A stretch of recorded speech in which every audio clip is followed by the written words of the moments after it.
Hi, everybody. Hello. I have lots of different names. You'll hear a different one every time. One of my names is Princess Teacup. I use 3 different sets of pronouns. One of them is B Bimbos. I think that's the one on the overlay. And I will be your game mistress for this campaign of Thirsty Sword Lesbians, which I'm super excited about. Sparkle Heart Magic Force Go. Yeah, this is my first time in a long time running a game on a stream, so I'm very nervous. If you have channel points, do check out because we have things that you can redeem them for. But first, why don't my players introduce themselves? I was about to say each other for some reason, which might be fun. But why don't you tell everyone who you are, who your character is, what playbook they're playing, and maybe something that you would see in the opening sequence of the anime Sparkle Heart Magic Force Go. And why don't we start with Juicy? Sorry, I had to unmute. I am Juicy Garland, a Boston area drag queen and super nerd. I am playing Sunbeam, and she is our resident reformed hippie, in that she reformed to a hippie. I think she is the nature witch, and you would see her in the opening sequence doing macrame. Maybe she is lighting incense. I think she is probably listening to Joan Baez on an album with like old school headphones on some overpriced antique like radio. And that's probably just an infinite loop of her playing on a guitar. I have this image of the like bouncy J-pop theme song suddenly getting interrupted for like, I was about to say Joni Mitchell song, but I'm stopping myself. For a Joan Baez song during her like little bit. It's just like suddenly it's Joan Baezville. Yes, after the stream, go and listen to Joan Baez's song The Magic Wood. This is the idyllic song that I think she specifically listens to on repeat because she doesn't know better, and there are better Joan Baez songs out there, but that one is a personal favorite. That's perfect. The fact that it's not the best Joan Baez song is absolutely perfect. Jess, how about you now? Hi there, I'm Jess. I will be playing Cherry Ciccarelli, the scoundrel. And if we're having our anime opening, you're definitely seeing a vista of a desert and an empty highway and a broken down 1979 Pontiac Firebird that's gold. And Cherry's got the hood open and she's leaning over it and she's trying to fix it. And she stands up and wipes the sweat from her forehead. I love it. That's perfect and great and amazing. I can't add anything to it. I was trying to add something to it, but I can't. That's perfect. Eve, tell us about Sawyer and you. Hello, I'm Eve, she, her, and I am playing Belladonna Sawyer, the infamous. And my doggy won't stop crying at me. Apologies. And yeah, she is in a really small time, kind of shitty black metal band called Butcher Every King.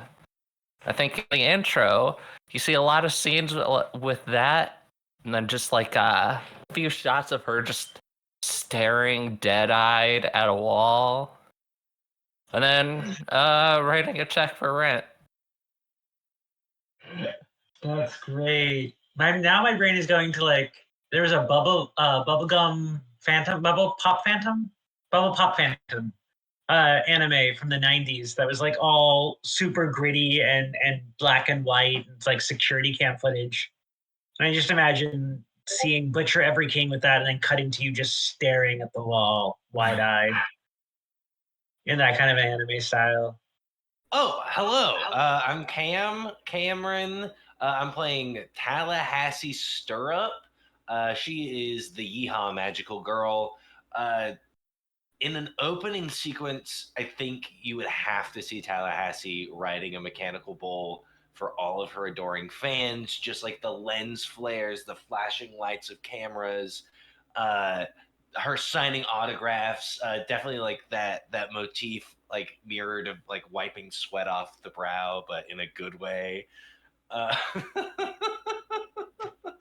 yeah, just being grand and colorful. And going off of something you've said in the chat, I imagine the theme song includes a sparkle yee, sparkle ha, right during your portion. Well, it has to. It has to. And Saul. Hi, I'm Saul. I use all of the neopronouns. I guess I'm playing the Fallen, named Adrian Pandemos. And if you were to see them in an opening sequence, I think the camera would kind of be like panning through a grand library, and Adrian would be at one of the desks all alone with like stacks of books all up around them, and like a book open and like furiously scribbling notes. We love a book nerd. We love a book nerd. And like I said, you'll hear a different name from me every time. One of my names is Wizard Lizard, and I am playing everybody else in the universe. I am your game mistress of this campaign of Sparkle Heart Magic Force Go, a scenario and setting from the Thirsty Sword Lesbians core book. I wanted to let y'all know, I mentioned them earlier in my anxiety-driven speaking way too fast portion, that if you want to redeem your channel points, in addition to the usual things that you can redeem, you can cause one of us to give an indulgent outfit description or transformation, cause a cute critter companion cameo, or cause one person or the entire group to do a flashback to their days as magical girl child soldiers in a cosmic war they never really understood. Also, I forgot to look up the name of the Etsy channel. I'm such a horrible person. I will put it into the chat at some point. I promise. That means you have to stay tuned at least until that. But I have purchased a Sailor Moon tarot deck. So if you use your channel points to trigger a tarot card pull, you will be able to be seeing the cards from the Sailor Moon. It made me disappear when I held it up. That was great. I'm a skilled streamer, y'all. Trigger a pull from the Sailor Moon tarot deck. But now, as our opening sequence, I should add, I'm sorry, before I get into that in my opinion, horror, humor, and romance, which is what Thirsty Sword Lesbians is, are the genres most in need of boundary, safety, and boundary, bravery, and safety tools, which we have all talked about during our session 0. We, in fact, had 3 session 0s to make sure everyone was safe. And we have all of our tools set up and applied. My players have the ability to tell me when something is getting iffy for them, or it needs to pause and we need to talk behind the scenes. You, however, do not, because you are the audience and you are just as much of a participant as we are. So please take care of yourselves. If anything should get too whatever for you, like too intense, too leftist, that one I'll judge you for, too artsy, whatever it is, please take care of yourself. Please walk away, please pause, please come back later, watch the VOD, or, if you really need to, swear off saying anything I run. I would not like that, but you can do that. In terms of specific content warnings, it's an improv game medium, obviously role-playing is, so we can't completely predict, but we do think there's a solid chance that physical violence, yelling, and childhood trauma might show up in this episode. So if these are things that you need to look out for, please look out for them. And we will try to flag if we can, but we will also be caught up in the improv. So yeah, that's our safety talk. And now, as our opening sequence winds down to an end, and that peppy, happy J-pop opening theme song comes to its dramatic staccato end. In the aftermath of the 7th season finale, fans of the Mahou Shoujo anime Sparkle Heart Magic Force were left with many questions. The animation studio had planned to answer them in a short 8th season that would wrap up loose ends and close up the last lingering story elements. But all television networks care about is advertising dollars. And that means ratings. And this weird little magical girl-cum-teen drama cartoon simply didn't have the ratings to allow for the expense of that 8th season, no matter how short it was. Fandom marches ever on, however. Seriously, check AO3. There's still reams of fanfiction being written for 4,000-year-old literature. Over the next 10 years, fans discussed and deconstructed the implications of every little crumb of the cartoon. The final scene of the Guardians cheering their victory in front of the museum's Tyrannosaurus Rex skeleton, now featuring a glittering heart-shaped jewel that had been found in its jaws when it was originally unearthed, ate at the fans, which in turn ate at the characters. Speculation about the lives of those characters after graduation bloomed in certain corners of the internet, generally concluding, wow, everyone must be a mess. Just like fandom, hope springs eternal, and sometimes that eternal spring can bring with it new life. Tune in to Sparkleheart Magic Force Go as we return to the desert town of New Eden. 10 days ago, the former mystical gardens were each attacked, wherever they were in this wide world. Not Eidolons this time, or at least Eidolons in a different shape. These attackers wore the bodies, blades, and magic of their younger selves, but not the face. Each fought off these blurry countenanced beings in their own way, and then each got a call. Cherry Ciccarelli, who once led the team as Sparkle Guardian, was reforming it. As the credits finish rolling, we see Cherry, older now, walking up to Samsara's skate rink, once used by the Sparkle Heart Magic Force as a home base, hoping that someone will show up. The skate rink is serving futuristic Formica 70s, somehow wringing futurity from fake wood grain and too many shades of brown. The name in lights up above is giving the Xanadu title, that font and that writing, but it says Samsara Skating. The door is a plush red vinyl, little diamond window in the top of it. There's nobody in the parking lot. Looks dusty, even in the parking lot, kind of run down. The only thing that seems to have any vibrancy is a series of roller derby posters that seem to be put up religiously every week and then every month, it seems recently. It's probably the only thing that gets any business coming to the skate rink. Far from the busy teenage hotspot it used to be. Cherry, I imagine you've just driven up in your car, which I'm not a car person, so you can remind everyone what that looks like. Go ahead. It's a 79 gold, gold dusted Firebird, a light pink leather interior.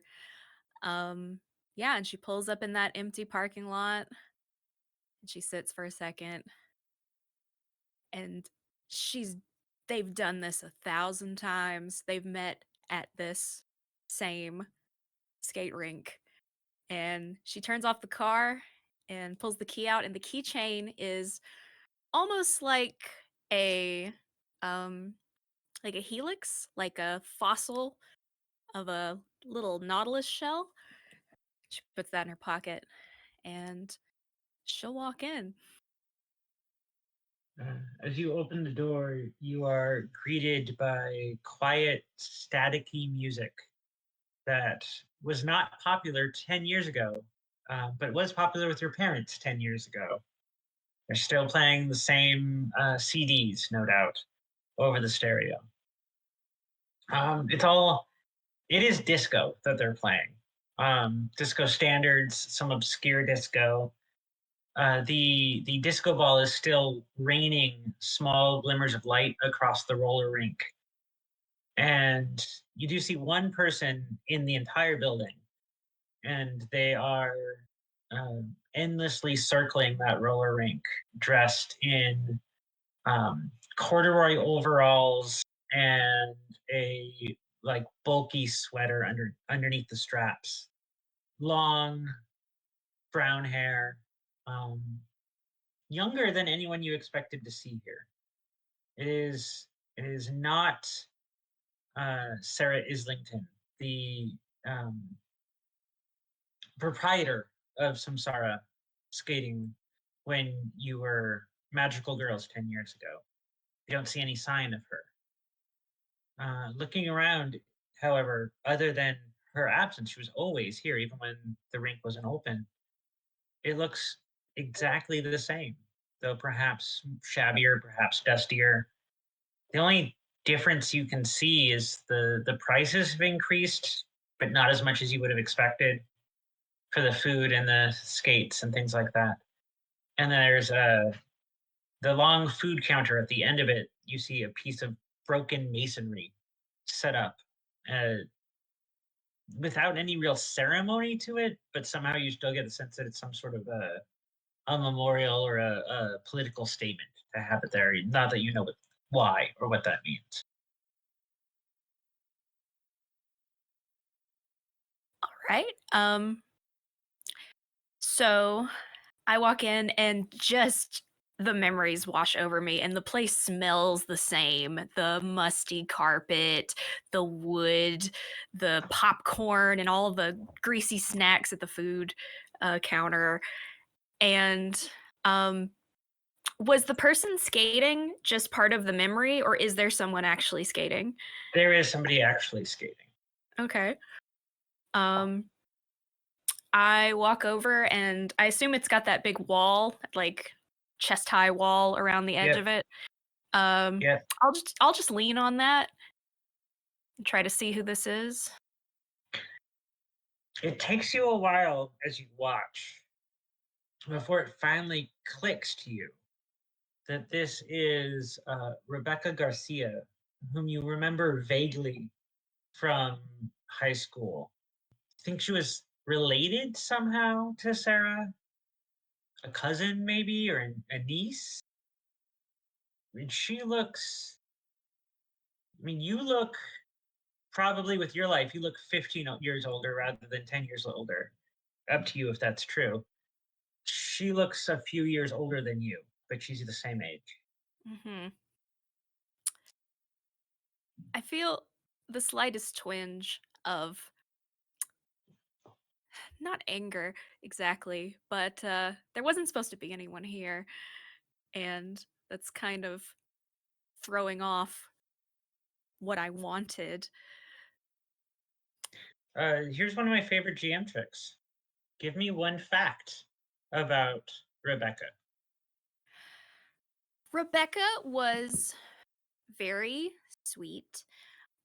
She was always hosting fundraisers for various charities. So she was always asking people to sign, add their name, and always asking people to come to the bake sale.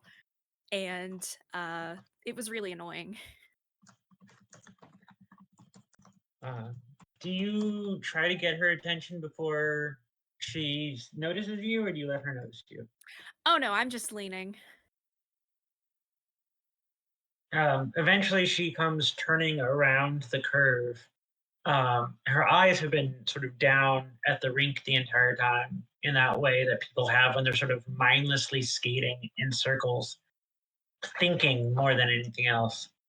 But they look up and she sees you, and she starts a little bit and has to like almost comically kick the skates up to keep her balance as she moves back, um, almost but not quite to the far wall before she gets her feet under her again.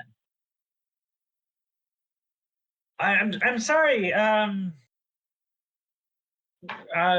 Not used to seeing business this time of day. Oh, no worries, Rebecca. I didn't mean to startle you. Wait, that voice. Ciccarelli? The one and only. I haven't seen you since graduation. I know, I headed out west, California. Cal. Oh. What brings you back home? Ah, family stuff. Yeah, I know what that's like. If you're looking for Aunt Sarah, I have bad news.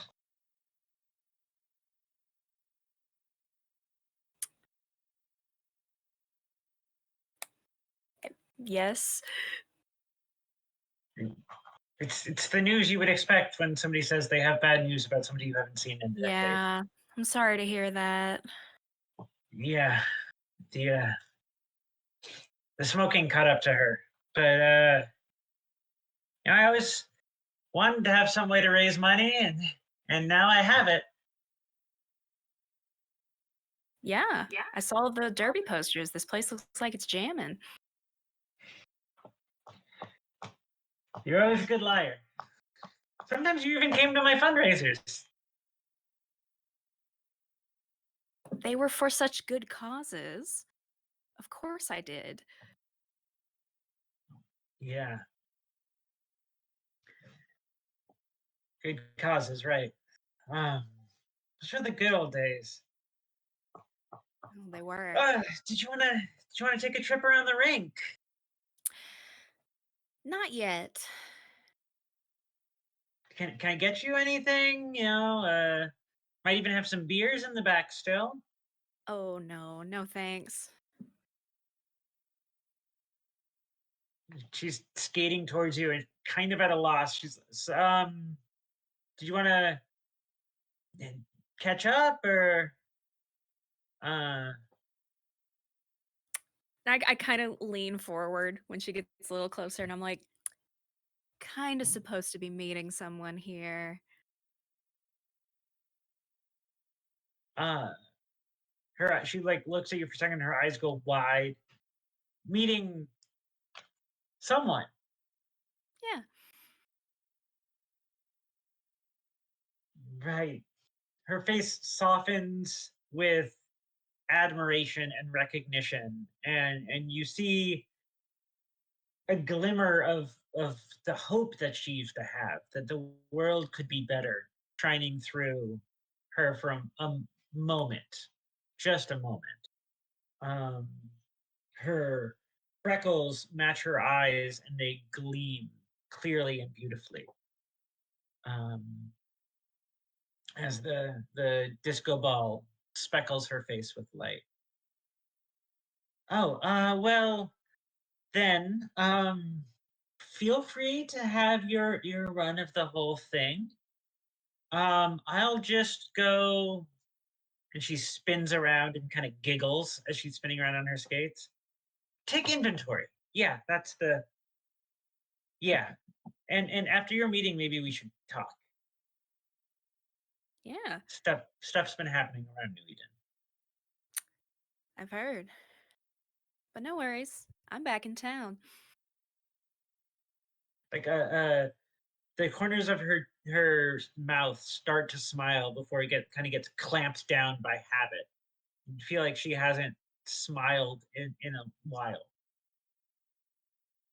Um, if you need a task, I can, when everyone's here, I can tell them about the that, and she points at the end of the counter with that masonry. If you want, but also I don't want to spook anybody, so I should just inventory. Yeah, inventory. And she stands there and just smiles stupidly at you for a second before turning around and skating off. Yeah, as um as soon as she turns her back to me, um, to skate off, that just kind of like I'm back in town kind of vibe just drops. What do you do while waiting for the first of your team to show up?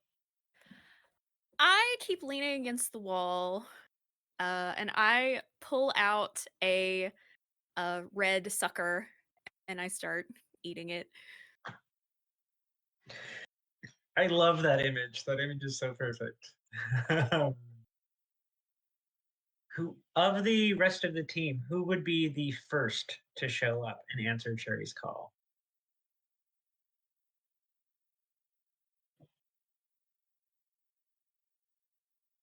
I feel like it would be Adrian.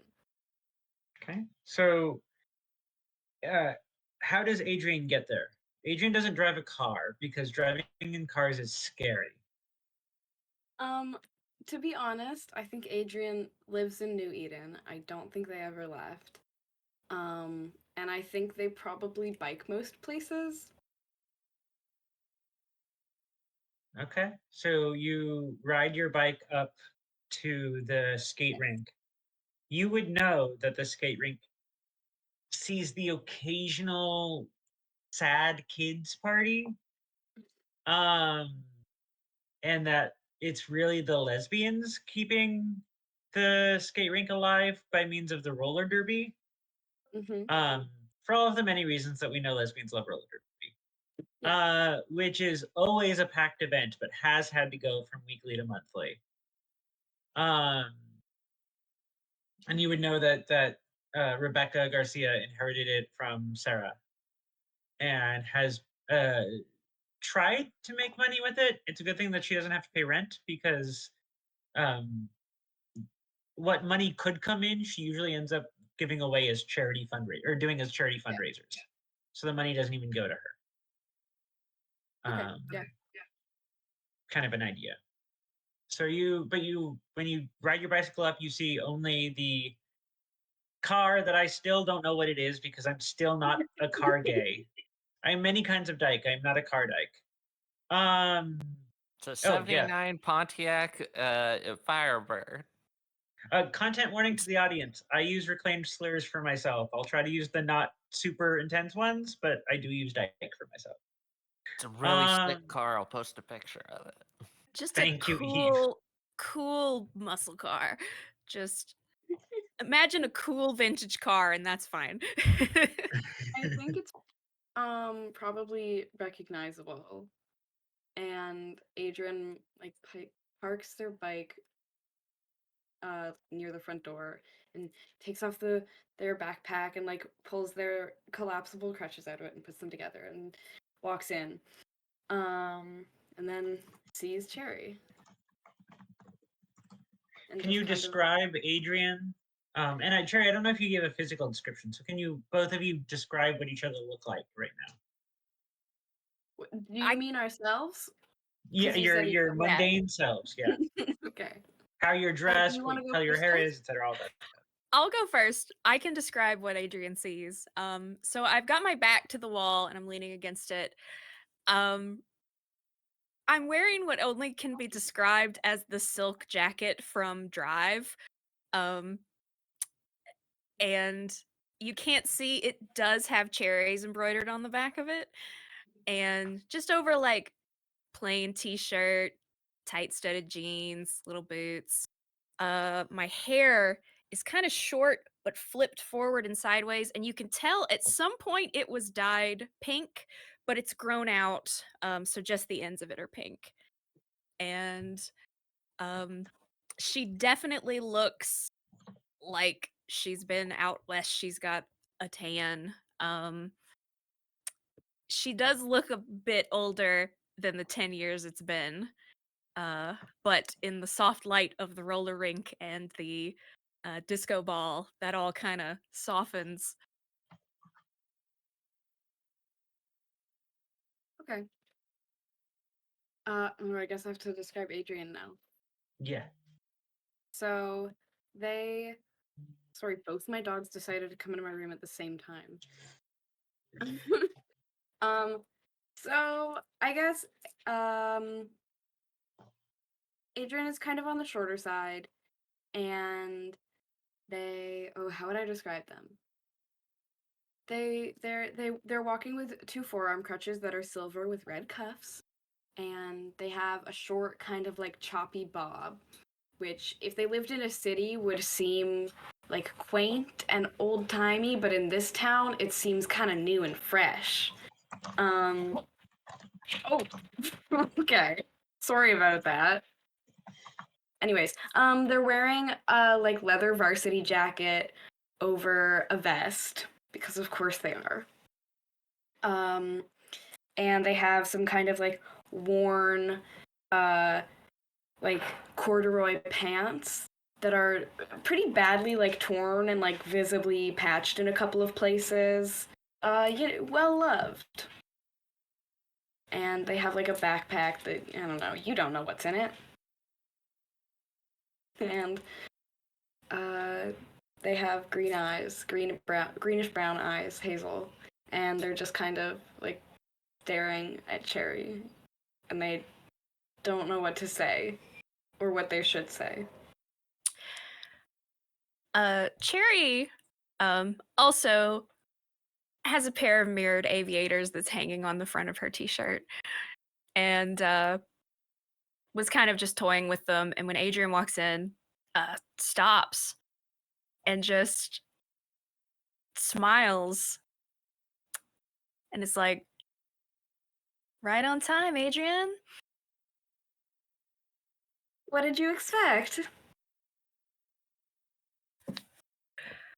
Wow, it's been a minute. It really has, hasn't it? Yeah. You look good. Thanks. I mean, you do too. The hair suits you. Oh, yeah. And I look out to the roller rink. Hasn't changed at all. No. It really... I mean, I've been here a couple times, but now that it's empty and you're here, it really hasn't changed, has it? But it's good. It's good it's still here. It's good you get out. Thanks. Thanks.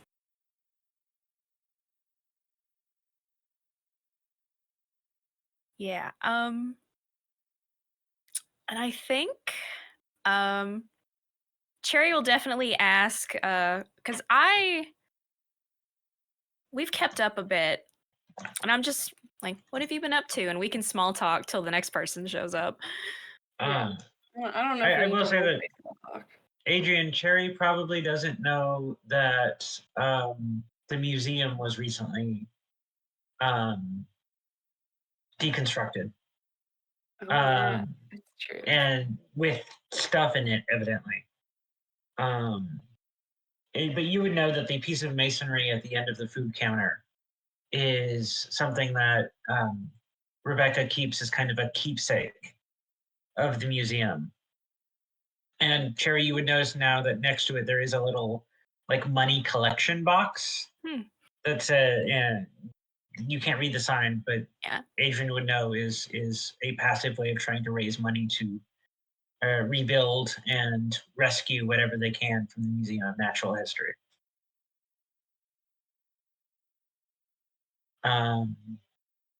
So you sit around sort of awkwardly chit-chatting. Who would be the next to show up? I think that Sunbeam might.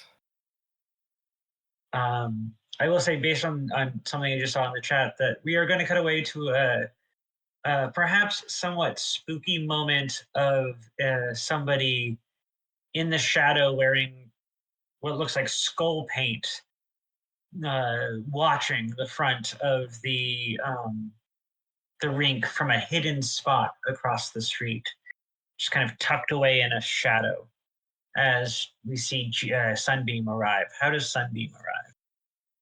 So you see this rumbling Subaru Forester drive up. It is lilac and it smells of corn chips, but it is in perfect condition. And it double parks in the farthest spot away.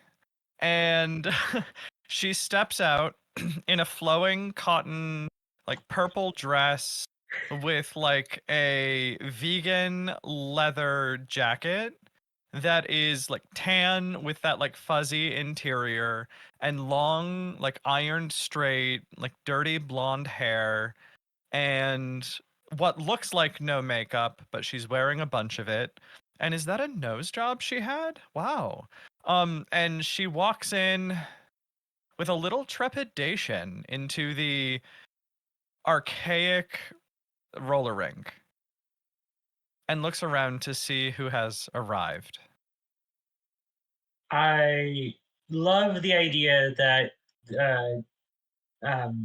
Sunbeam has purchased a vegan leather jacket of poor quality just to make it a point and make it clear that it is vegan leather.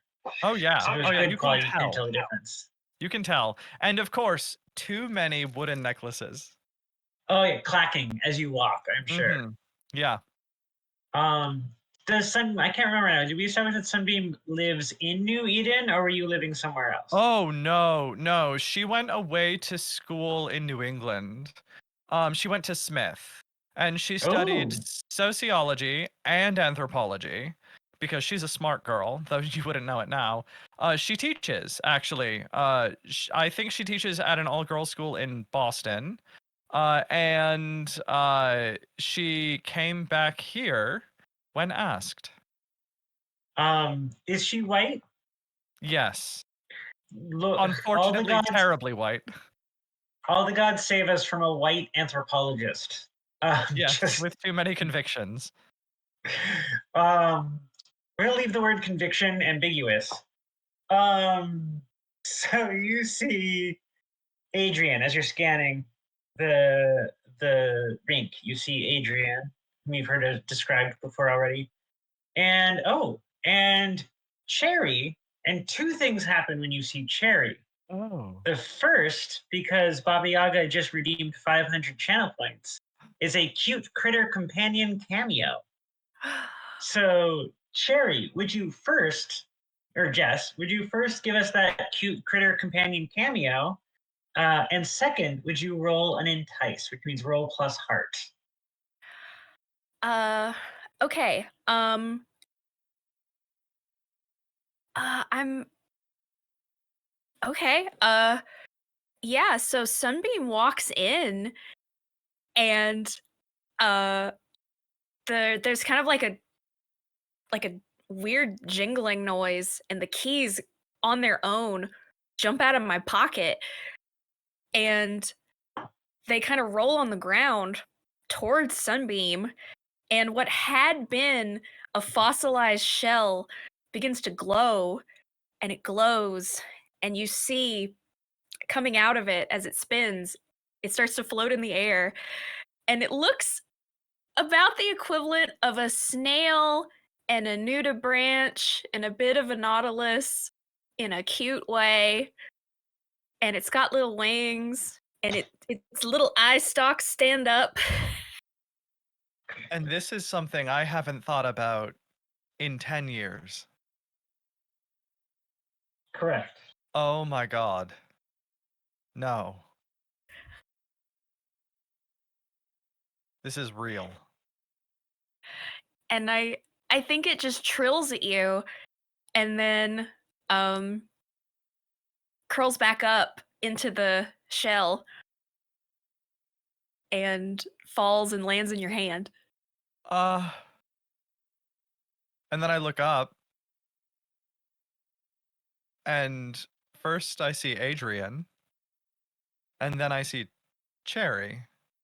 And And what that's did you Cherry roll? needs to roll with heart. We are starting strong. That's an 11. Oh shit. So you get a string. Please add to our communal character sheet. You gain a string. You gain a string on Sunbeam. And Sunbeam, you get to choose one. Do you get flustered and awkward? Do you promise Cherry something you think Cherry wants? Not that you've talked to Cherry in the last 10 years, other than the phone call summoning you here. Or do you give in to desire? Oh, I'm flustered and awkward. Whoa,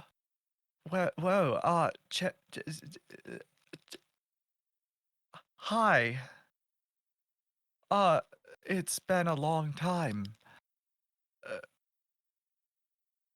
How are you?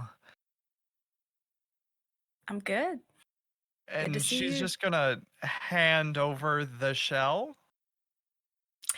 Yeah, definitely that like hand touch thing happens when I take the shell back.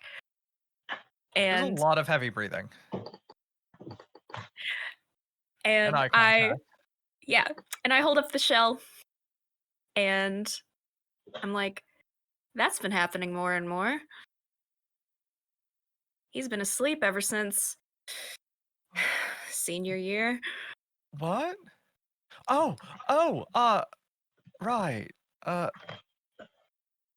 Hi. Hi. Hi, I'm also. Hi. Whoa. Hi, Adrian. How are you? Hi. Oh, not a lot has changed for me. It's nice to see you. You look different. You look fine. Thanks. Get out much? Um, Adrian comes to bit. the roller derby. You know, you should really try some ashwagandha supplements. They really help. Okay, I should have added a content warning for new age ableism. Just calling it out for the audience. Please continue. It's great. It just hurts. I was Please talking about her continue. complexion. Oh, I don't know where I would buy that here, but maybe I'll look. Just like Thanks, at a Whole Sunny. Foods. Yeah. Thanks. And as the conversation grinds to a halt in the face of said new age ableism, the next complicating factor shows up. As we first cut to that shadowy, skull faced individual who is skulking behind some building in the shadows, we watch as Tallahassee arrives. How does Tallahassee arrive? Please let us know. So I think the way that Tallahassee Stirrup arrives to the roller rink is a bit of a red herring. So I think there's a bus station about a block away from the roller rink, and Tallahassee, usually in full getup, usually like performing, getting ready with her group, would be in like a full like cream colored 10-gallon hat with like a red leather band around it, the denim vest with all of the vinyl pins, the crisp, like rich blue jeans covered in like faux leather assless chaps, and her red leather boots with the blue straps. But today you see her get off of the bus, a big hoodie pulled over a ball cap. She has sunglasses on, and she has her blue jeans, still the boots, uh still the blue straps on the blue buckle on the boots, and she is booking it down the street. And you said Rebecca is the girl that's working at the roller rink, correct? Rebecca is currently the owner of the roller rink. It used to be Sarah. Remind me, did Tallahassee left New Eden, didn't she? Tallahassee has left New Eden, but Tallahassee is constantly touring, going to like underground dive bars and basements all across the country. So has been back a couple of times, and in fact, I would like to use one of my moves. Oh, If I'm that's able amazing. to. Before you do, I just want to say I love the idea of a poster that just says, featured in dive bars and basements across the country. I know it really like it's very when like ever like a Food Network chef gentrifies like a hometown kitchen, like anytime Tallahassee shows up, it gets like really big. I love it.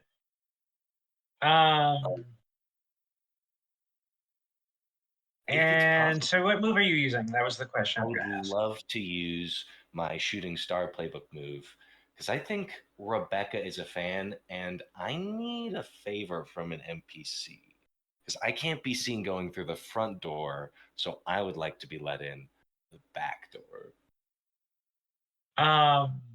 So you walk around to the back door? I do. I walk around to the back door. Who doesn't? And you Well, do you knock on the back door?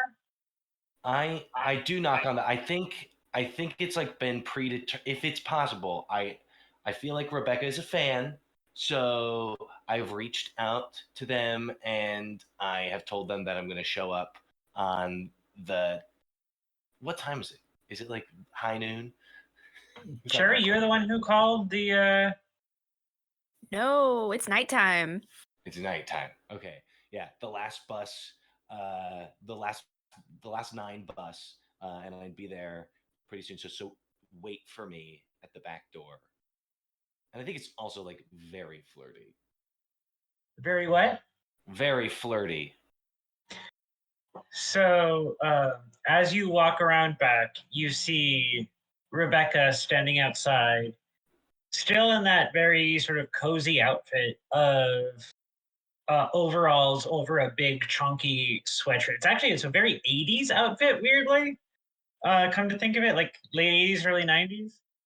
Um, but now she's wearing the very wide necked sweater completely off of one shoulder, and she's unbuckled that strap of the overalls, so it's just dangling. And there's a wide expanse of tan flesh, olive tan flesh, going into the they call it décolletage area as she is waiting for you, kind of biting her nail. Tallahassee shows up, and Tallahassee is a large, like a very tall, like muscular woman, about like 6'1", 6'2", trying to be very small as she walks down the side of the street and sees Becca and just like rips off her sunglasses. Well, hey there, Becca. Looks like you're waiting for me. Becca literally jumps and looks at you. Tallahassee, I was surprised to get your call. I've been following your career ever since, well, my graduation. But you're proof. I tell all of the homeless kids who come by the rink that you're proof that they didn't need to graduate high school. I'm babbling. It's good to see you, our town celebrity, Oh, hometown celebrity. I'm just a simple artist doing the work put in front of me. Something that makes me happy, something I'm passionate about, and I'm always willing to do a favor for a fan, especially if they reach out and do a favor for me. It's really good to see you, Becca. She steps closer and with your player's consent, will run her fingertips up your arm and say, uh, "You're nothing's simple about you, Tallahassee. I knew that even before. Yes, nothing's simple about you." And I think our group troubadour at that point, definitely I give consent to this, uh, takes Rebecca by the hand and says, well, everything's as simple as listening to your heartbeat, darling, and puts her hand like right above her breast, just like intentionally like missing her heart a little bit, a little too low, and then dips her, uh, like spins her around and dips her, and then just starts making out with her in the street. When you speak, her breath catches, and when you touch her, bites her lips. And then she makes the most beautiful squeal as you dip her. She was not expecting that. At some point in that sequence, as happened earlier, according to the chat, the background went sparkling pink of this anime, and sakura blossoms flew in from nowhere as you dip her and start kissing her and making out with her. And much like last time, when suddenly Adrienne was like, "Also, I'm here," there's a bit of a record scratch as Rebecca holds up a Sharpie, like kind of almost between you a little bit and reluctantly, and pulls her lips off of yours and breathlessly says, "Would you sign my," and then just like flaps her pointer finger at the top of her breast. Like I said, Darlin takes the tip of the pen off with her teeth and spits it into the street. I'd do anything for a fan, and signs her name like really big, Tallahassee Stirrup, and the P is somehow a star.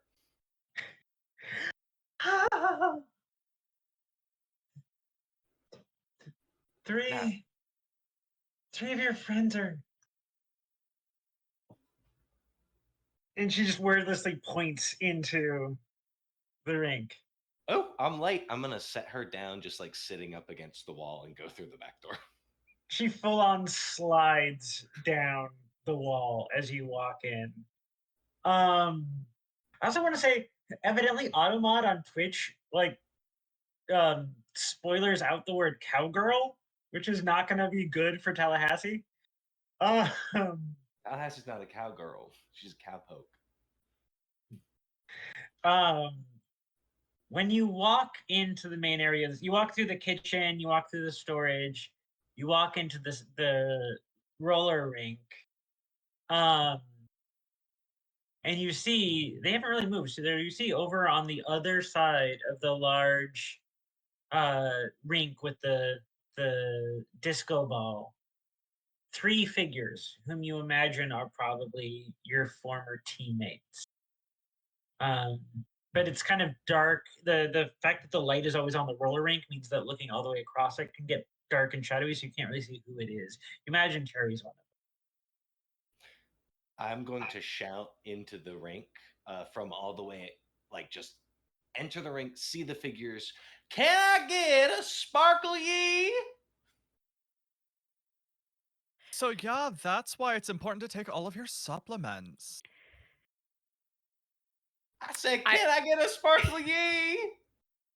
What? And I've got my back to you, leaning against the wall, and I turn just enough so you can see my full profile, and I'm like, "Sparkle ha!"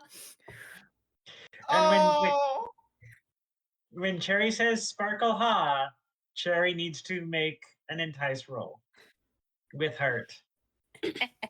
Also, at this point, I think Sunbeam might be recognizable to or wait, who's who? So Sparkle Sunbeam sees Tallahassee, which means Tallahassee also has to make an entice roll.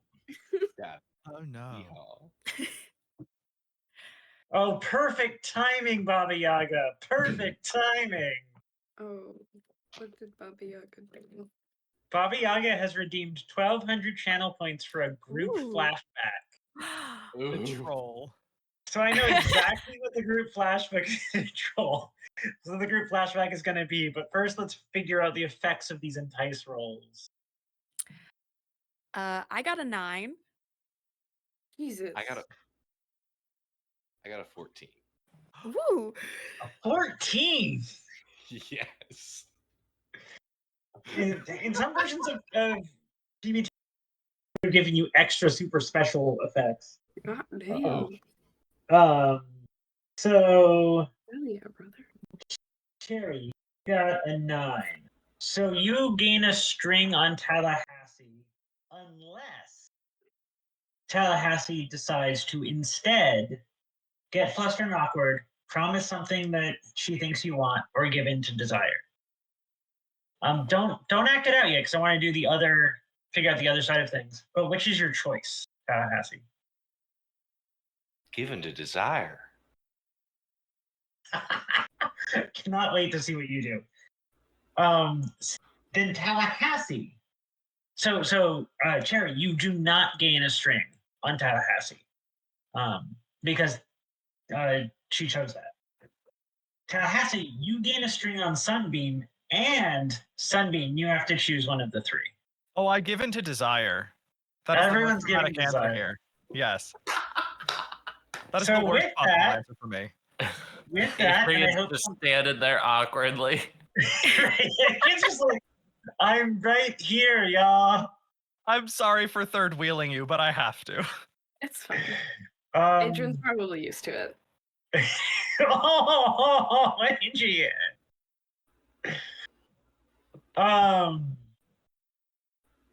So, I hope people added the strings to our character sheet. We then cut to a flashback thanks to our resident troll.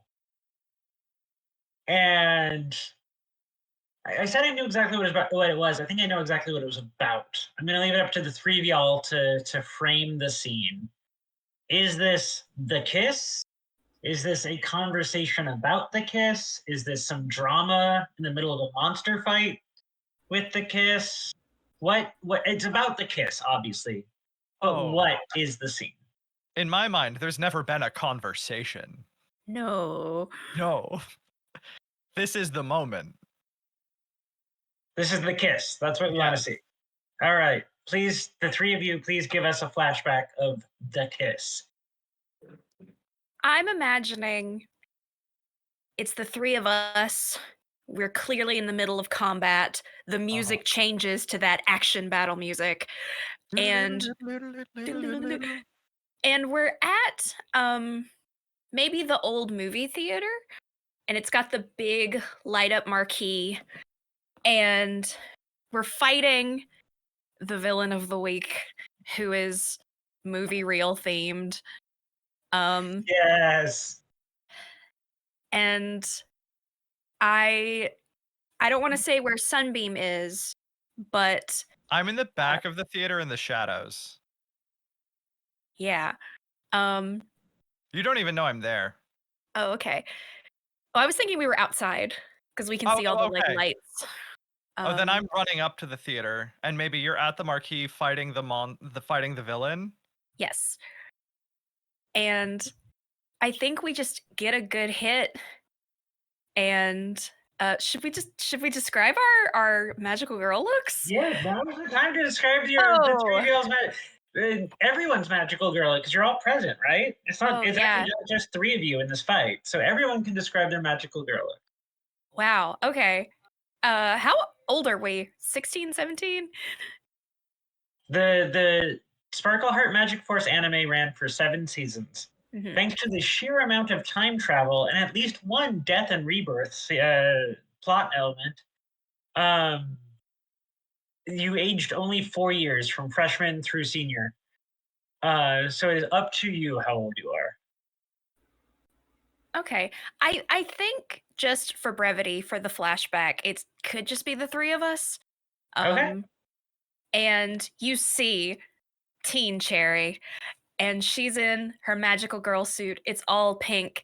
It is like a sock hop poodle skirt look. She's got a big heart on the skirt. She's got her little white kerchief. Her hair is in a big sleek ponytail, and it's all pink. All of her hair is pink. And she has her sword that is just a classic longsword, and it's all pink crystal. And she's standing there, and we've got this villain on the ropes. And where's Tallahassee? So I think Tallahassee is literally the ropes. She's standing back, kind of flanking with Cherry. You see, she's in her like Wild West Sparkle Girl form, like this is Stampede Guardian. She has a bar maiden outfit on with a blue denim skirt, her blue boots with golden buckles. She has a circlet on her head with a blue gemstone and these large golden like bull horns. She has a septum piercing, and usually it's like silver, but now it's like blue. And she has pulled out her. It's like a old. Honestly, it's not very impressive. It's like a cavalry sword. It's like rusted and curved blade, but she has this golden lasso that she's like whirling around, and she tosses it over the movie reel big bad.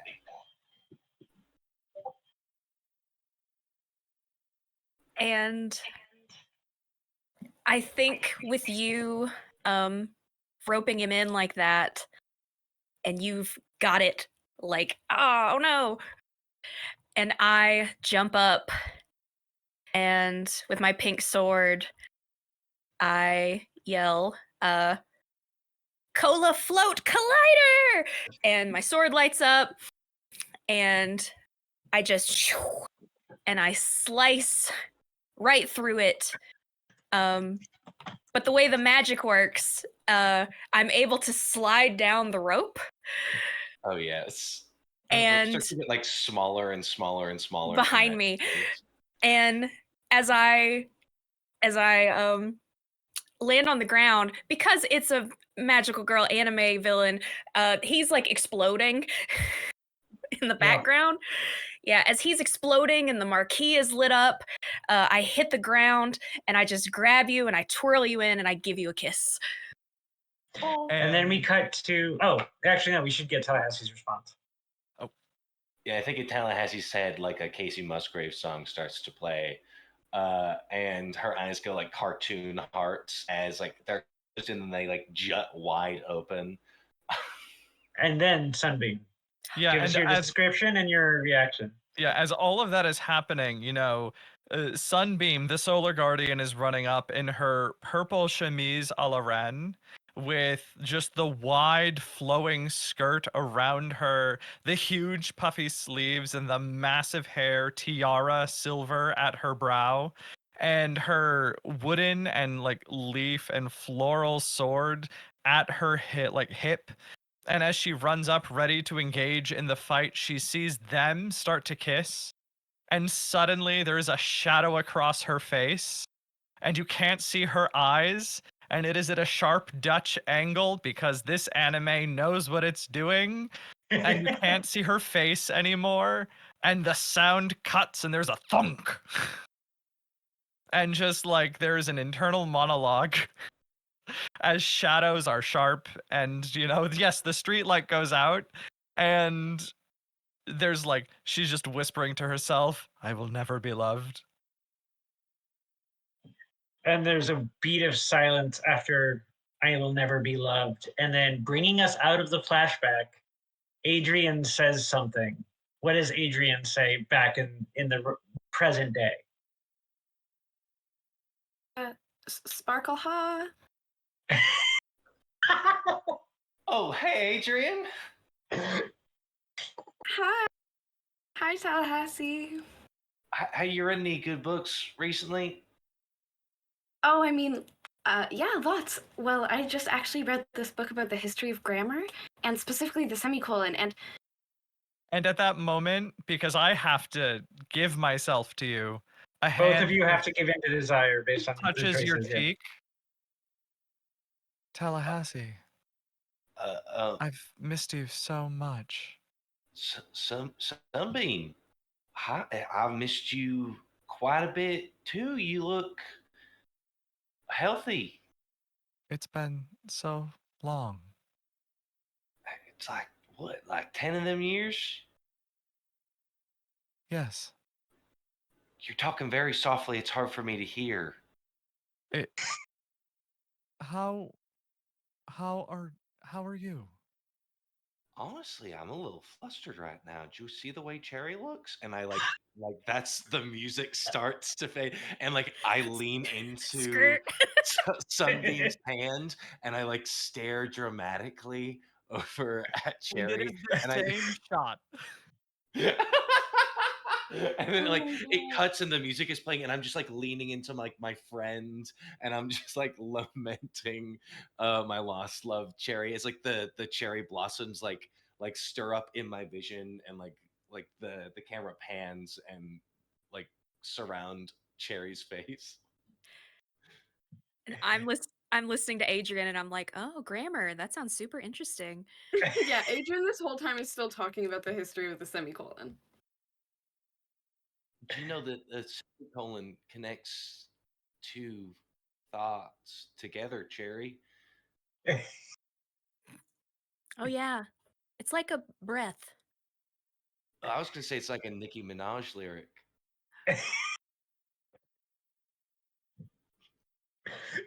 That works too. I turned the sunbeam. Do you think she liked that? Do you think she liked that one? You're such a good friend. I love you.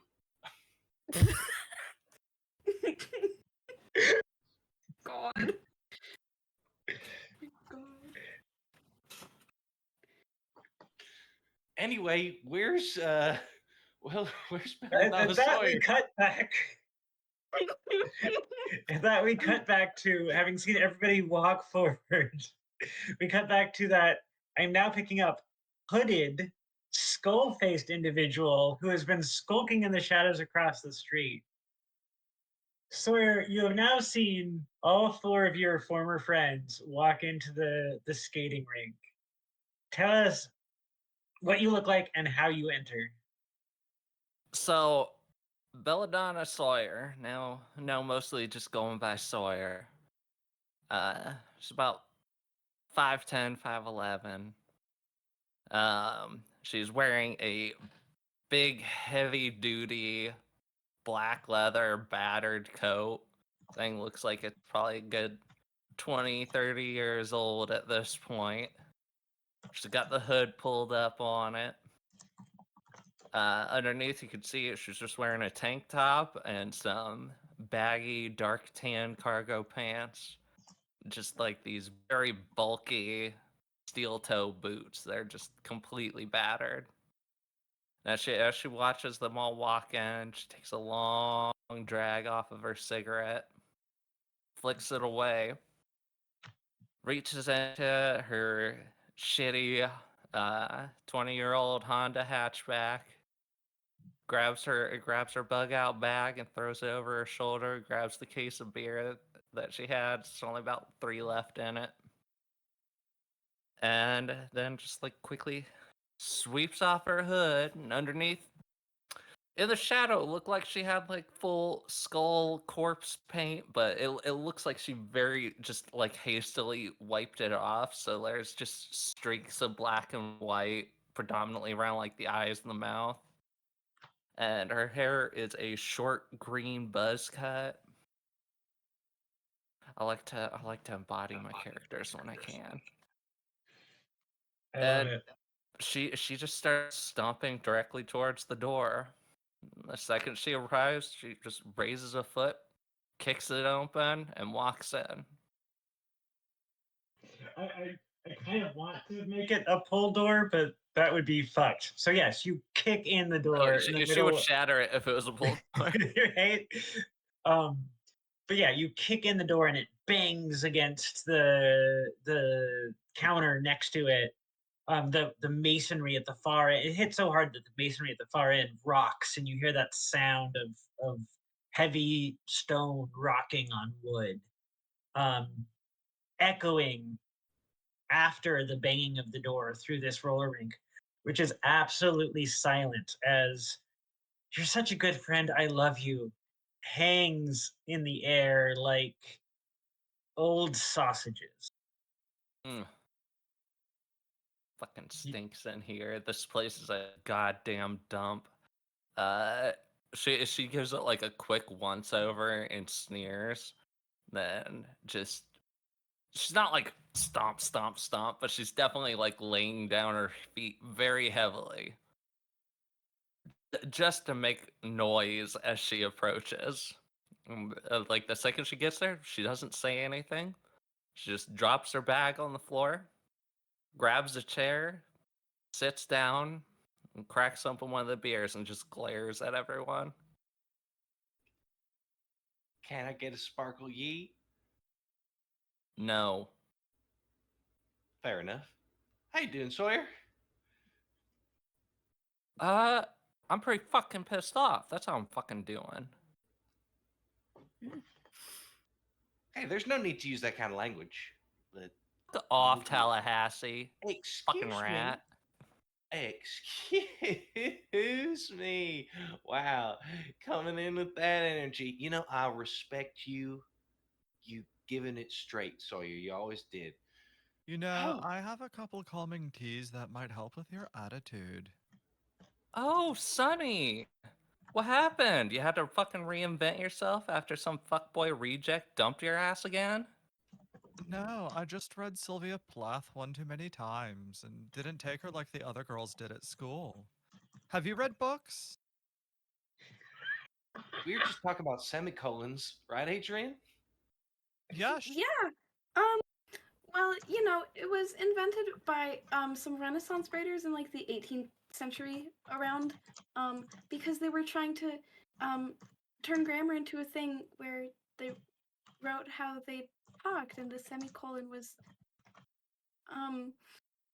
to do that. Neat. Yeah, Adrian learned to read. You should try sometime. Fuck off, Sonny. What the fuck are we even doing here? Yeah, That's- what? That's the million Little dollar Cherry? question. Well, I'm glad you all showed. So, I'm guessing all of you have had a recent incident. Maybe. Am I wrong? Looks pointedly at Sawyer. So a Sawyer does not catch Cherry's gaze. She has been making a point to just not look at Cherry at all. She just looks away and leans back in the chair.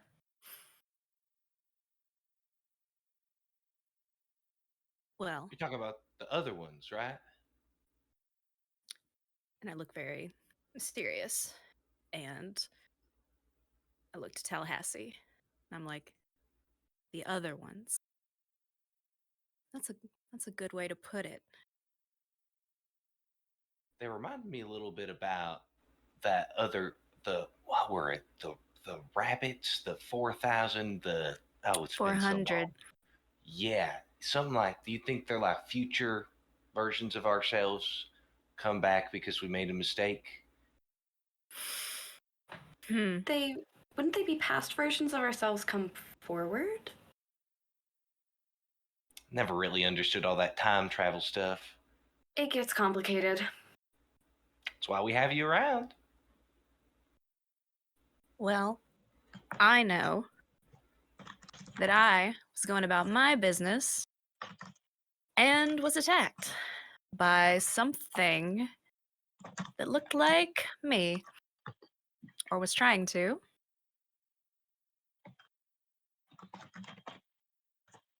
Is anybody speaking to R recently? Or the end of all things? Tate, right? Aura. And no. She, again, senior year, she hasn't showed up since. Huh. Good.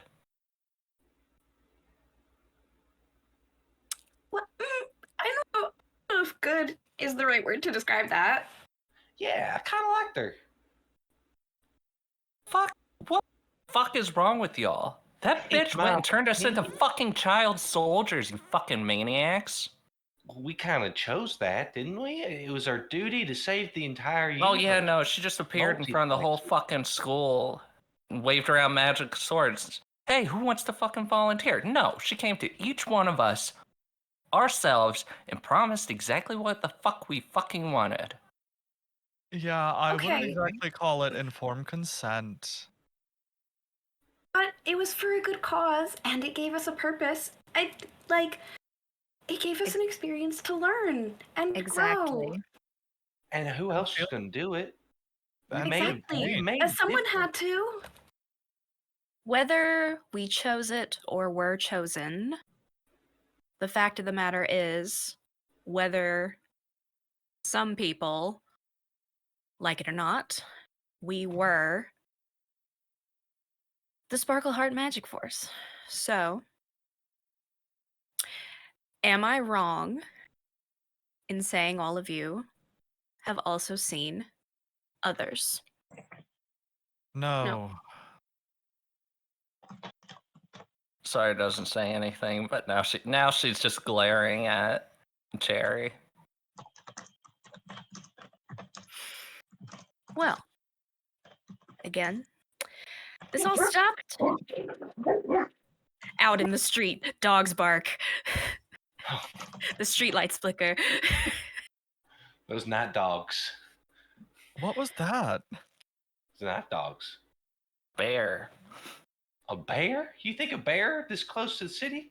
No. Away. I am What are you saying, wondering. I'm just saying. If we all saw something, it could be starting back up again. Well, I for one side with Cherry. If something was starting back up again, don't you think Aura might contact us again? That's how everything started the first time, right? Oh, fuck sticks. Pardon my language. What if these new girls were contacted by Aura?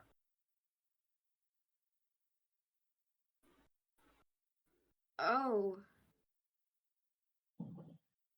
Like a new force starting up? Oh, it'd almost be like maybe Aura sucks ass. Okay, What's so wrong with sucking ass, Sawyer? When's the last time you sucked some ass? I apologize. My temper got the best of me. Everybody calm down. Just what if the evil we sealed away just isn't completely gone? What if it's them again? Then it's not our fucking problem. It It may be. it Feel like kind of it is. is. It very much would be our problem. How? How the fuck is it my fucking problem? I don't even know if I can do any of this shit anymore. My sword got broke. Alright? As far as I'm fucking concerned, I'm fucking done. Alright? I already quit. I ain't Hey, doing Sawyer. it. Sawyer, you happy? What, with this? Fuck no. No, with your life. All things considered, yeah, I've got it actually pretty okay right now. Oh, you don't seem like it. You come Really? in Sorry, here Because I'm talking made you fucking around. come right here with here. you assholes. Well, I wanted to let you know we're a part of your life, darling. Yeah, you look real happy. All I can do is count the heartbeats between the moments, Sawyer. And you're a total bitch. Okay, I would go that far. All people go through all kinds of ups and downs. It's kind of like riding a bull, mechanical bull. Okay, you can always tell when those ups come and when those downs come, no matter how hard they may be. And right now we're in little bit of a down, but that doesn't mean it's not going to pick right back up. We just got to put in the work. Stay on the Anyone course. else want to get their shit in? Well, if it was whatever magic we sealed away and it's coming back out, which it could be, then it's our responsibility to seal it back up. Is it not? If anyone knows it best, we do. And it's not sorry, no one else here is going to deal with it. How the fuck do we know? I don't know what the And- fuck Aura's up to. Flawed, Do you? though she may be, Cherry does have good ideas. She might I be would say right, and we may flawed. be needed. I just know that I was attacked and the magic felt different, but familiar. And I was concerned. And that's why I called everyone. So, since we're all here, whether this has something to do with aura or not, whether this has to do with the magic we sealed away, whether this is some bright new bullshit, we should look into it.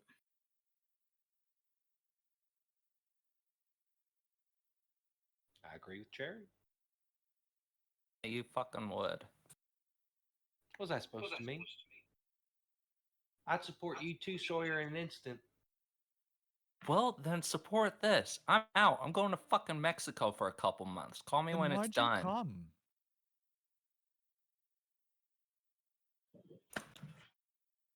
Because I wanted to see if y'all actually had anything, and y'all ain't got shit. What, you weren't, like, attacked?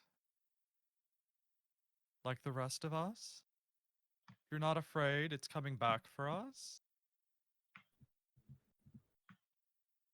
Is there a role for lying?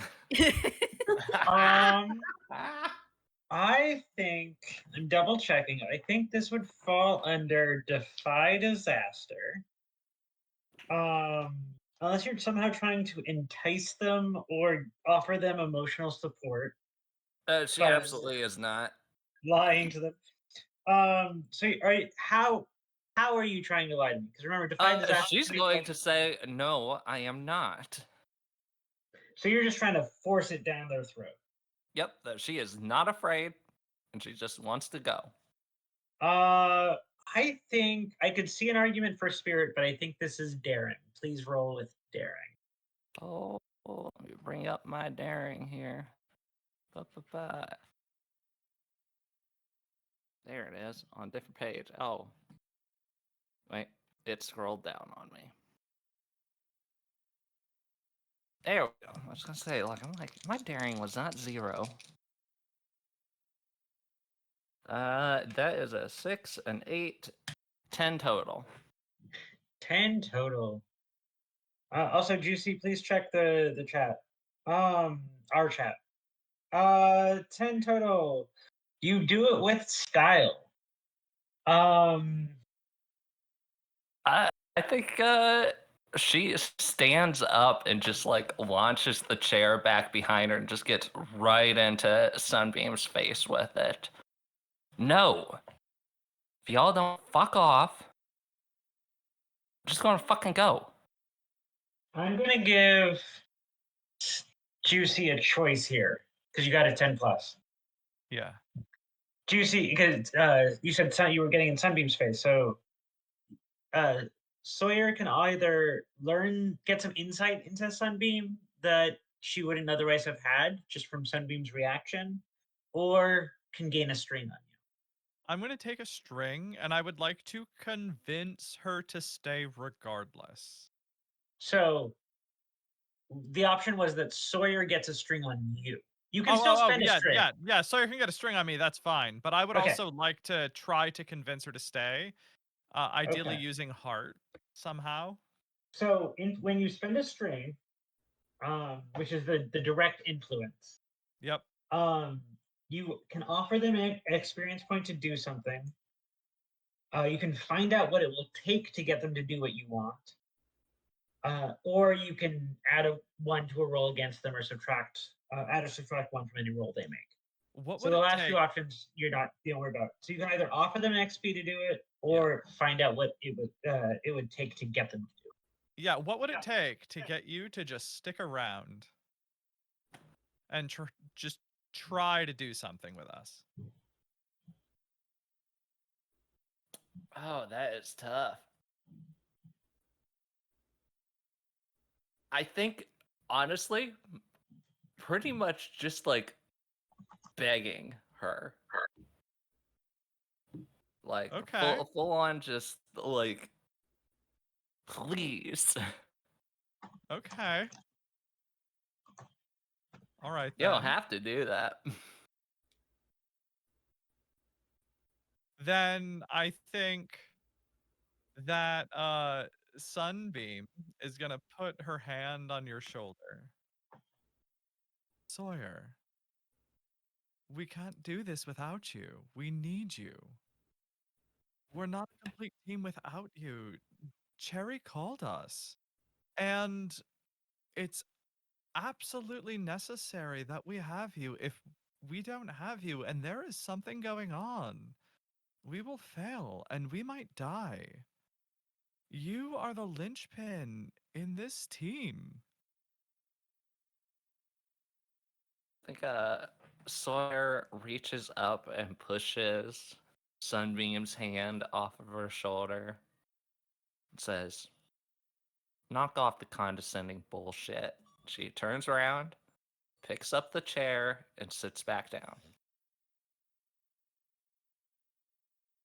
Can I use one of my playbook moves on Sawyer? Hell yes. Y'all didn't realize there was a hidden big bad, and that was Sawyer. Tallahassee, love which it. one do you want to use? I'm gonna use sympathy for the devil. So when Hey, you Sawyer. defend or rationalize the harmful behavior of a person or group. So before we do anything else, I'm gonna pull a line from, I think it's actually from Apocalypse World. I know it's in Monster Hearts, which is, if you want to do the thing, you got to do the thing.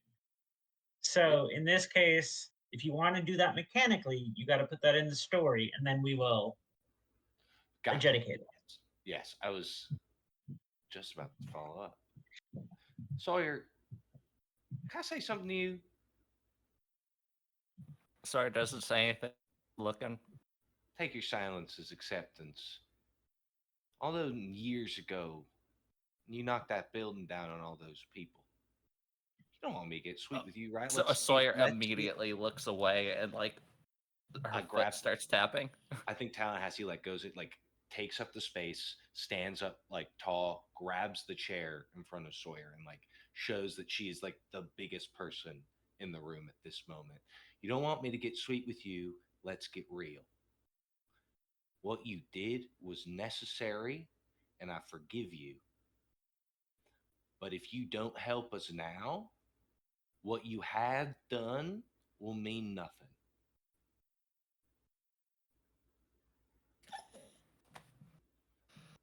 So now, stepping in real quick, because now that you've done the thing, we can do the thing. You get a string on Sawyer. However, you must also say who is hurt, and then you mark a condition. It would be pointless to try to imagine all of the people that were lost. But what I can see now, Sawyer, is that you were hurt most of all.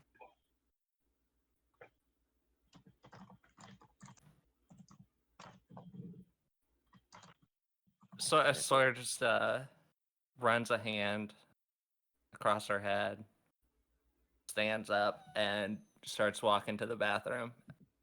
I just need a minute. And mechanics intruding once more, real briefly. Cam, you mark a condition. Are you angry, frightened, guilty, hopeless, or insecure? I'm guilty. I think that's something Tallahassee probably knows she could have said better and with more tact, and she doesn't like that it hurts Sawyer. All right, I like that. I happen to be there, so I'm putting that in the character sheet. And Sawyer walks away. Do we want to follow Sawyer or do we want to stay with the group? I want to follow Sawyer. I want to see We what Sawyer can does. give Sawyer a moment. Yeah, so we follow Sawyer into the bathroom. Yeah, I think she just goes up to the sink, leans her hands down, and stands there, and her foot is still tapping, just very, very fast right now. Her hand is shaking. She's taking some deep breaths. And she just real quick raises a fist, snaps it forward, and shatters the mirror. And then good. turns around and walks out. Very, very calm looking. I'm going to interrupt real quick because there was a channel point turn-in by our resident overlay designer and troll, Baba Yaga. So you snap your fist forward into the glass of the mirror, and there is that loud cracking of the glass, followed by the tinkling of it falling to the tile in the sink beneath you. So almost immediately crunching underneath your feet, your shoes. You have no idea how it got underneath your shoes. It didn't have a chance to get underneath your shoes, but it's immediately crunching underneath your shoes. And you pull back your hand, which is got blood on it now because you broke glass with it. It's got cuts. Maybe I think this is okay with our lines and bills, but maybe a little bit of glass stuck in the hand. And that's when you see butterfly wings out of the corner of your eye. And you hear keys tingling. Somehow, in all of the commotion, nobody had noticed Naughty flying off.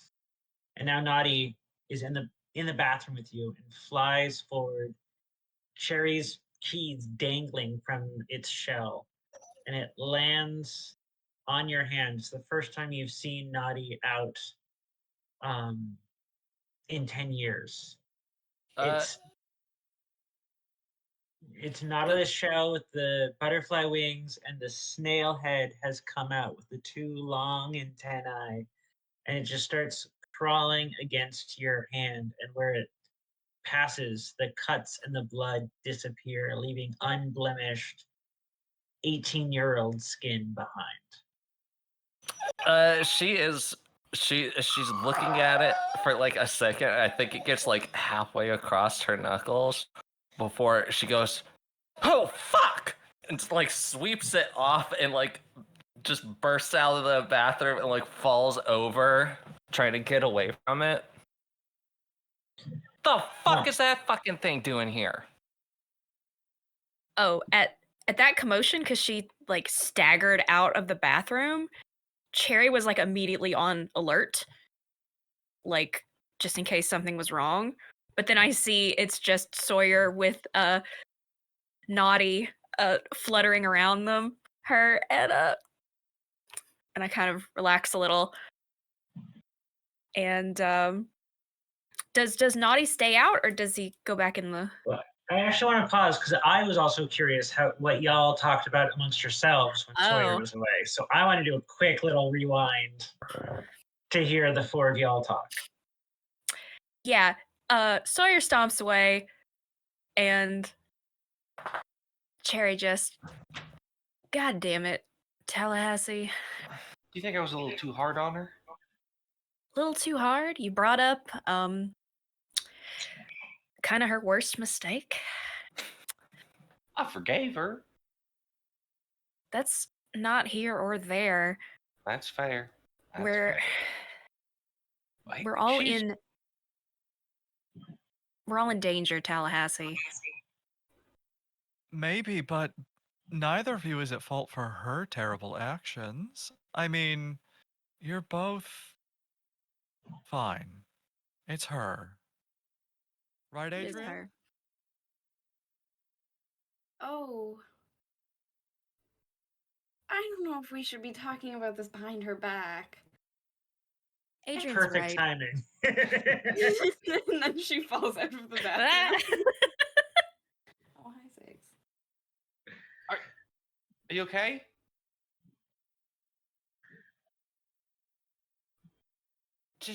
I thought that fucking thing was fucking dead. What? Is that It's a Naughty? fossil. It is. Hello, Seraph Guardian. It says, my it's goodness. ringing across the rink. Oh my goodness, how you doing, little guy? I've missed you. And it flaps. you The key's too. still jangling behind it. Oh. Flaps I up like to you. your flick. Oh my gosh. Forgot about Naughty. Give him little scritches. Little snail scratches. He's I gooey. didn't forget about you, Scale Guardian. Oh, that's so sweet. Oh. Oh, Little fucking spy. hey. I don't want to say shit while that thing's around. Spying Okay. for who? The Well- fuck do you think? Aura. Naughty, you might be happy to know that I don't eat meat anymore. So I haven't had snails in like 7 years. I'm not a snail. Sure. You never did actually tell us what you are. What are you? I'm the essence of the moment, unmoored from any connection to the rest of history or the future, simply living in the now, a perfect transcendent satori existing in a direction perpendicular to the development of time. He said it, Oh. darn. See, that's look at that. That's some fucking God. end of all things bullshit. And of all When- things, it's a good thing. That's the end. No, it's of all- not. No, it's not. It's the best version of the things. It's when the things are all good and stuff, right? And then everything fucking dies. Hits are That's- good, darling. Horrible. Are you okay? I'm fine. No, Naughty. Not I'm fine. I can never be anything but fine, for whatever happens is what is always happening, and I am enjoying every experience that I have. Naughty's like that high friend that you always carry around with you when you want to hear like a little bit of wisdom. It doesn't really make a lot of sense, but if you think back on it, it's pretty cool. Yeah, she dropped out of college. Naughty? You went to college? No, the friend. The friend? I was speaking in metaphoricals. Oh, she's literal. Anyway, Stampede Guardian dropped out of high school. I did drop out of high school, and I'm better for it, you know? I turned to an imaginary camera. All your dreams, kids. I have a graduate Sparkles. degree. I have a doctorate in gender studies and sociology, and I teach college. Go to Oh. school, kids. And I go to another imaginary camera that is a different angle than the actual camera. Not that you have full on like frames, like very Yeah. Utena style, but instead of roses, it's like a cowboy style for Tallahassee, and like Yeah, like Tallahassee goes to camera 2, which is filming, and I go to camera 4, but it's camera 3. Oh. What? While this is happening, Adrian kind of turns to Cherry and Sawyer and goes, so they demolished the museum. Good. what do you mean? Demolished the museum. Well, you know, they're building a theme park there. Well, But Did you say a theme Where park? where is yeah. Yes, where is the crystal? what about T-Rex Harrison? What? T-Rex, the one that we put the spell on or whatever. You named I don't it? know. Yeah, we had tea party and everything. Christ, I gotta get the fuck out of here. Yeah, I don't know what happened to it. Okay. I want to jump in real quick, and I want to ask each of my cast members, because there is no perception skill in this game, no perception ability. So it is a question of how your characters inhabit your senses. We'll determine which ability you're going to roll with for this next roll. So starting with Sunbeam, how does your character inhabit their senses? How do they look around? How do they keep aware of their surroundings? I think she probably does it in the most obnoxious way by like closing her eyes and extending her arms and sensing. Okay, so sensing is that's sensing is what it sounds like you're using like In metaphysical italics. skill. Yes. So you'll roll a defy danger with spirit Oh in a no. Okay. second. Okay. Cherry, how do you inhabit your senses? Oh, Cherry sees and feels what she wants to. So I'm probably rolling heart. That sounds like heart, yeah. Sawyer, I'm going to guess that like everything else, you use daring, but how does Sawyer inhabit her senses? Well, there's generally two ways. Either she just flat out doesn't because she's just staring at a wall or something and shutting herself off from the world, or she becomes very hyper aware. Right now, she's very stressed out and pissed off, so she's just just muscles are twitching right now. I'm going to call that swiftness. So you're going to roll with grace. Tallahassee.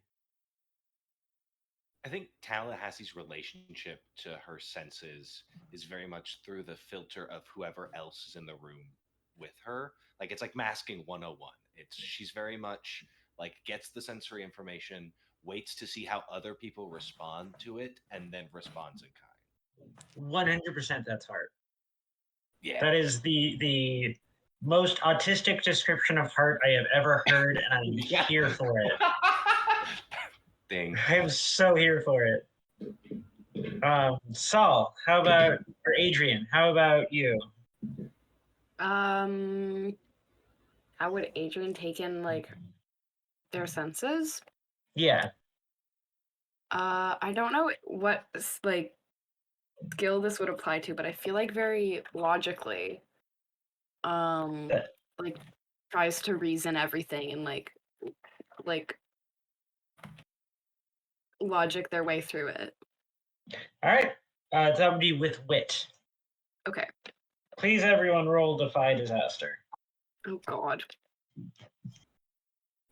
And I add my wit. So you would roll 2d6 and add the whatever I told you to roll. Add. Okay. Well, I have a 0 in grace. Sawyer has no grace, everybody. This just in surprising news. She doesn't have a negative, and her band is not good. They're not good. Yeah, I rolled a 5. All right. I got a 7. I got a 9. I got a 12. Ooh, of course you did. And Saul? 8. 8. Oh boy. Yay. So we have 112, which is Tallahassee.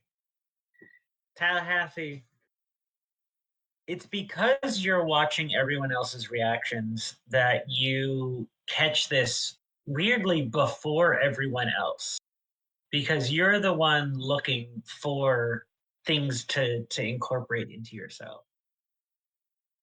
Your eyes are darting amongst everyone, and you see over, I'm going to say over Adrian's shoulder, at the far end of the food area. So, which is, I'm imagining that everyone hasn't really moved much. So they're on the edge of the food area, like near the front door, all the way on the other side of the food area at the end of the bar. You see a 13-year-old version of yourself creeping through the rink towards the masonry.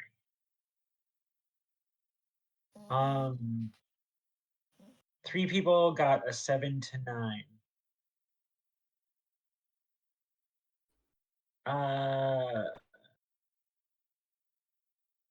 Of those 3, Cherry. Do you notice the attacker going for the masonry, or do you notice the attacker coming out of the door with Sarah, or with Rebecca, rather, in its arms? Oh, yeah, because I've been standing with my back to this wall the whole time. I can see the door, so I'll probably see that first. All right. Adrian, you got an 8, right? Yes. And Juicy, you got a 9, right? Yes. Okay.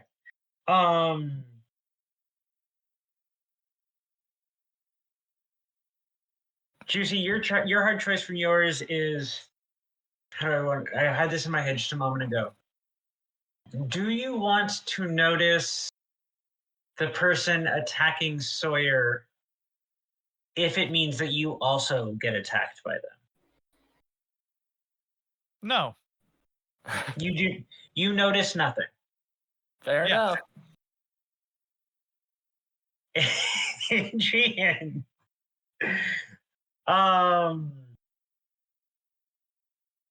Do you want to have a chance to stop one of the attacks that is happening on the masonry or on Sawyer? Or Ooh. do you want... No, actually, that'll just be the choice. You can't get to Rebecca because she's all the way across. But you can probably, in that way that sometimes people who use arm crutches can be much faster than abled people can be if they're doing it right in that moment of adrenaline. Yes. You can either get to the person attacking the masonry as you see them raising their blade to hit the masonry, or you can intervene with the one attacking Sawyer.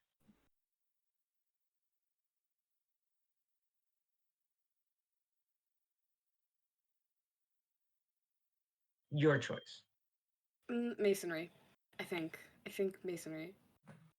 Okay, so everything happens very, very Sorry, quickly. Sawyer. No, it's good. No, I fully encourage it. Okay. Everything happens very, very quickly. Oh, let me just check the text of a move real quick. Okay.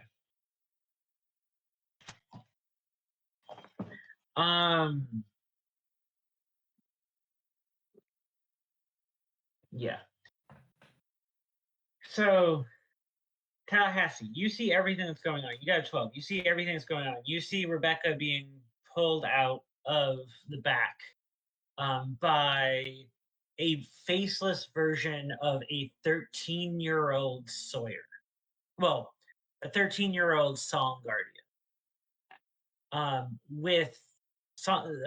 Describe your sword real quick, Sawyer. Song Guardian. It is an Ulfbort.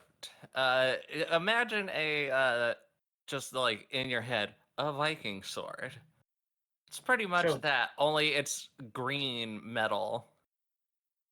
So this green metal Viking sword is at Sarah's throat, or Rebecca's throat rather, and she's being held in a grip.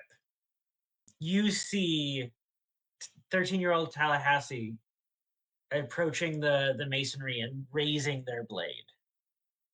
And you see 13-year-old Cherry looming over Sawyer with her blade. I say Cherry, it's Sparkle Guardian, with her blade ready to strike.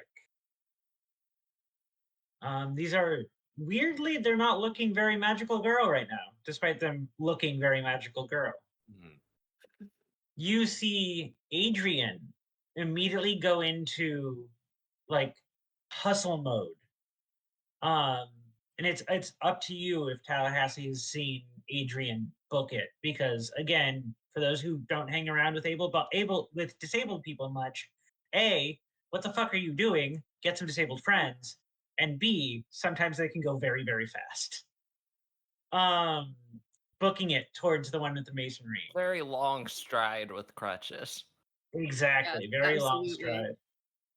I've lost track of what you were doing, Cherry, but that's the last thing I'm going to describe. Can you remind us?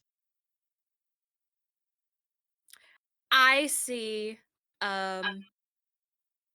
faceless tween Sawyer with Rebecca. That's got my focus.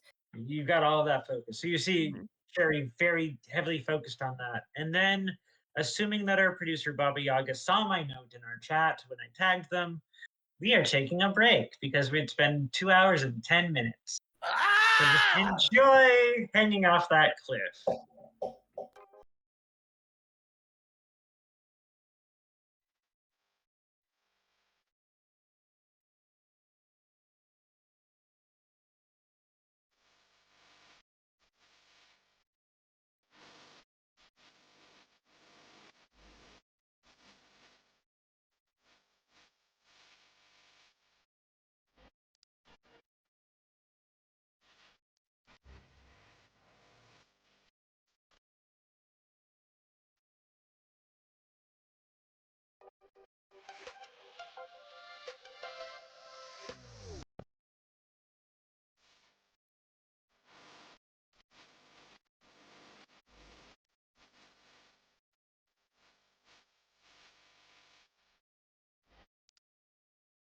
Hi, everybody. With me and with my wonderful timing. I hope you loved hanging off of that cliff and your fingers aren't getting too tired. So here we go. Welcome back. When we left off, after a very awkward regathering in which the group almost immediately brought up Sawyer's major trauma, and Sawyer decided to punch a mirror, and then a magic time snail sucked up all the damage, leaving 28-year-old Sawyer with a small stretch of 18-year-old flesh across her hand. Then 3 blurry-faced versions of the 13-year-old magical girls, specifically of Stampede Guardian, Sparkle Guardian, and it was Song Guardian, came out and attacked. One of them are attacking a piece of masonry or concrete at the end, and are holding the proprietor of this skate rink caption. So, captive, not caption.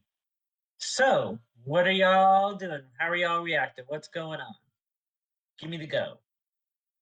So there's so Tallahassee like noticed all of this happening and has noticed Cherry is locked on the one that has Rebecca. Adrian is going towards the one attacking the masonry. Then there's one attacking Sawyer. So, like her favorite movie of all time, Die Hard,